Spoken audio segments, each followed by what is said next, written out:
Hi, it's Lainy back again from Achievement for All. Kathryn James is with me at the moment, and we want to talk all things leadership and management, really. But leadership and management now that you're doing that from afar, so remote leading your teams and remote managing your teams.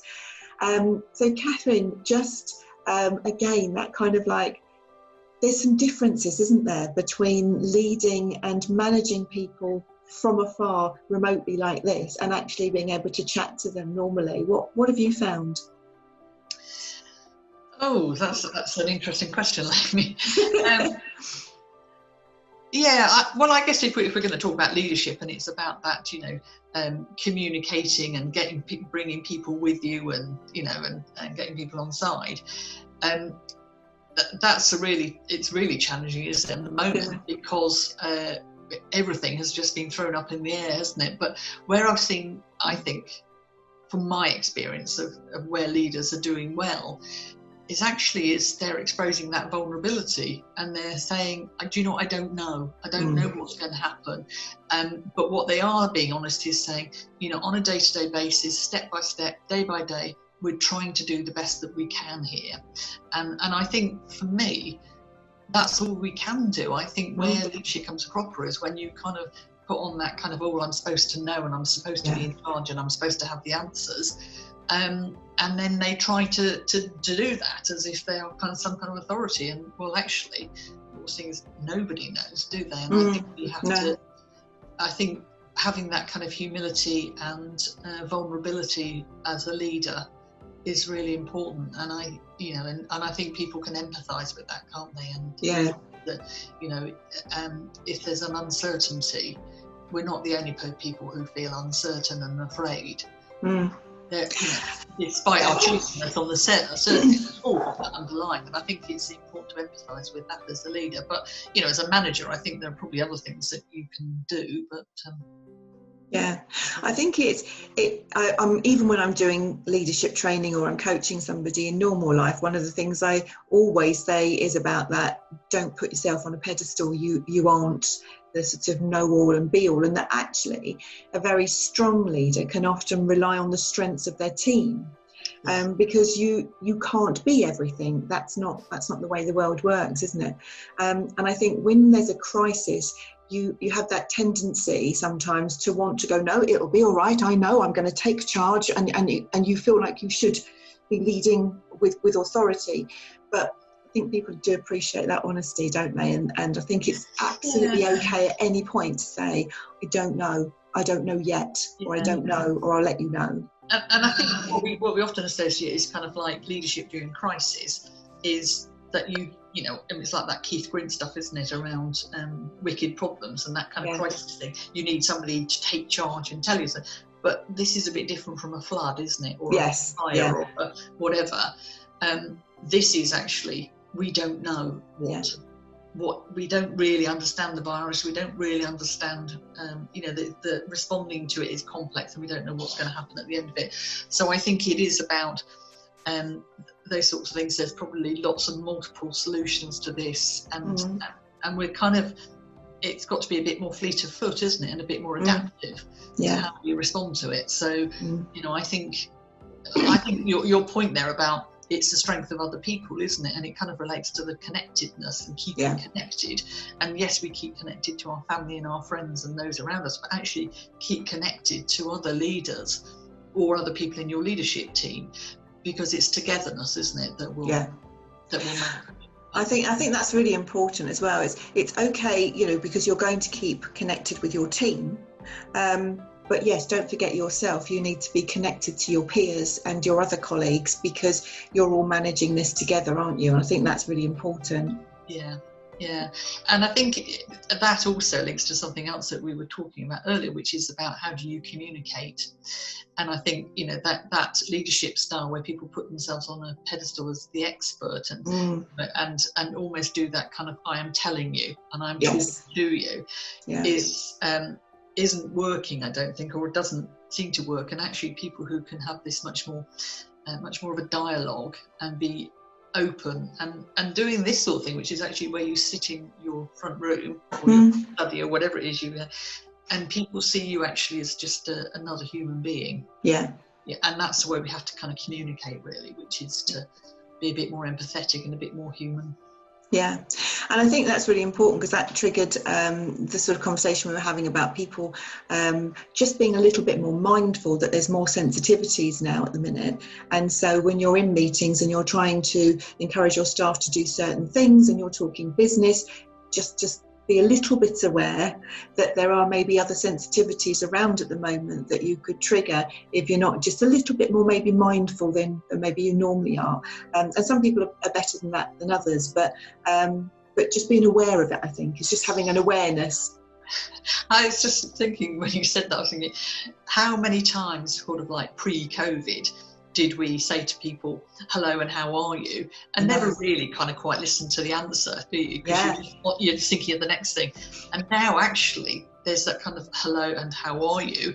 And you suddenly think, I really need to listen to this, because who knows what's happened. Yes, yeah, absolutely. So I think that how are you has become a very powerful question. Yeah. And we really are listening now to the answers. Yeah. It's an important question. I think we are. And in terms of technology for leaders, because I know you've been using a lot of technology and you've done a lot of leadership work and worked with a lot of leaders, what sort of things there do you think would help them to just have sort of in their mind about the technology while they're using it at this particular stage? Well, we've kind of covered it a bit, didn't we, about the communicating and the bit about, we are all real people. So let's just, acknowledge the fact that, we're sitting in our own homes, and while we might be looking fairly respectable from the shoulders up, we're probably all sitting in our slippers, aren't we? Or whatever, your tracky bottoms. So with tracksuit bottoms on with my jacket, got to be honest. So there is something about let's kind of think about what that means in terms of communication and stop trying to do that kind of what I was going to tell you. The other thing I think is, and it's a bit like the teaching thing, isn't it, is kind of like how do we think about your pedagogy and then how your technology supports that. And this is about, think about your leadership style and your management style and how does the technology support that. So if you're the kind of leader that has that, open door policy, how can you manage that with technology? So I know that, for instance, with Zoom, you can leave your Zoom room open and anybody can come in at any time. And now with the security thing, actually, they can't just butt in on any conversation. They have to be admitted. Yeah. Or you can just say to people, text me and we'll Zoom or whatever. So I think there's something about making sure that as a leader you are accessible, and how you do that.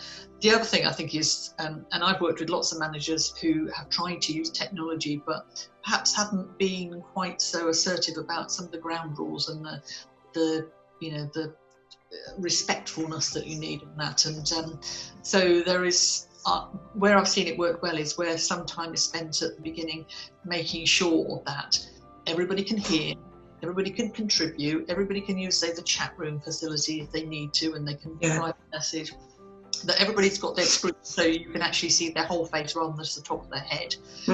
Those sorts of things, isn't it? And or that there's not too much background noise and they use mute. So there's something about getting to grips with the technology to make sure that you are making sure that everybody gets a chance to communicate, that it's accessible, that it's inclusive, that it's interactive, etc. And everybody feels in control, really, and we're not having that frustrations. Yeah. And I think not to get frustrated with, as you were saying, like the real life things, like I know your cat just came across, was doing something, and the whole time that you've been talking there, my teenage son has just come into the kitchen and he's trying to organise a cup of coffee without putting the kettle on and making a noise. It was mildly distracting, but no one saw that because only I can see it. But I think it is being mindful of the fact that if you're in somebody's house, something can happen. There could be a noise outside the window. There could be, children that scream as they're playing. There could be a lot of other things happening, and being accepting of that, I think, again, and understanding that you're in somebody's home and things happen when you're on a meeting or that type of thing. Yeah, and there's something I think that also just the kind of ground rules, isn't it? Is don't then kind of gossip and say, oh my God, did you see the state of that? or somebody's just been caught out for leaving their mic on, haven't they? I vaguely picked up on the news that somebody had said something about somebody over a meeting. But so yes, do be a little bit careful as well, I think.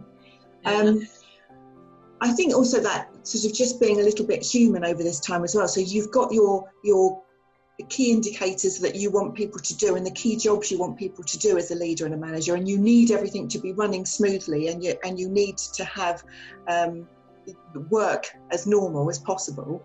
But you're going to have that understanding underneath where things might be challenging for people, or things might be more sensitive along the way as you're running those meetings and running your business. You know, I think it's I think what will happen is that what we always knew, that there is a kind of inequalities issue, isn't there? And I think this COVID-19 has really thrown up some massive equality and diversity issues, isn't there? And we work in a sector which is predominantly women, and I think possibly what this might show is that how much women are doing the caring and how much we're the ones who are having to manage this. So I think there is something also about interesting to start noticing, isn't it, how those things might play out. Yeah. Well, go on. You got your own segue there, Kathryn, to women. One of the things that Kathryn does is she's very highly involved in the Women's Leadership Network. Is that right? Yes. And well, you tell us, what does that do? Why does it exist? Why is it there? What are you doing? Well, it's a Women's Leadership Network for the kind of further education, training and lifelong learning sector. That's not to say that we obviously, if you work in a school or a university, you can't be part of it, but basically it's mostly a network of women in the kind of post-16 FE sector. It was actually set up about 28 years ago, and it was set up then to increase the number of women into principalship of colleges, and it has more or less achieved that, really. I mean, there is about 50% women of senior leadership in the sector. We're 60% of the workforce, so it's not quite representative, but it is pretty damn good. But anyway, times have changed and things have moved on, and we are now really looking to relaunch the Women's Leadership Network. And you can find us on Twitter. That's probably the best way to find us and to message us. But we are completely transforming it and bringing it into a much more leaner and more flexible an online network of women. And one of the things we've got coming up over the next few weeks, which people might be interested in, is 3 webinars. So one of them is going to be around governance and governing bodies. And exactly how do you do this? How do you have a governing body that can meet online? What are the issues around that? And how do you use that to still engage people in the kind of governance and make sure that the organisations are accountable, etc. And also that organisations have that kind of pedagogy. There is a thread that runs through them. And then the other one is going to be on leadership, and it's going to be led. One of the people that's going to lead her is a senior HR manager across a group, and she's going to be talking about how, while everything has changed, some things have to continue. And so she's talking about much more kind of some of the HR functions and how they're having to do that. That, if somebody's, a grievance procedure, for instance, that can't stop. No. You have to do that. And how do you do those sorts of things in a way which is respectful and confidential and supportive, etc.